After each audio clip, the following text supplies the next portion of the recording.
మార్చి ప్రారంభం నుంచే సూర్యుడు తన ప్రతాపాన్ని చూపెడుతున్నాడు. ఎండలు పెరుగుతుండటంతో రాష్ట్ర ప్రభుత్వం కీలక నిర్ణయం తీసుకుంది. తెలంగాణలో హాఫ్ డే స్కూల్స్ నడపాలని విద్యాశాఖ నిర్ణయించింది. మార్చి 15 నుంచి రాష్ట్రంలోని పాఠశాలల్లో ఒక్కపూట తరగతులు నిర్వహించాలని ఆదేశించింది.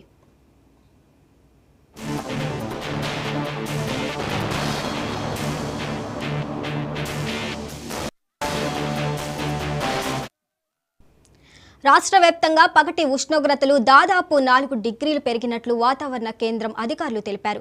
వేసవి ప్రారంభానికి ముందే రాష్ట్రంలో 32 నుంచి 37 డిగ్రీల పగటి ఉష్ణోగ్రతలు నమోదవుతున్నాయి. రానున్న రోజుల్లో ఈ ఉష్ణోగ్రతలు మరింత పెరిగే అవకాశం ఉంది. దీంతో ప్రభుత్వం ఒంటిపూట బడులు నిర్వహించేందుకు నిర్ణయం తీసుకుంది.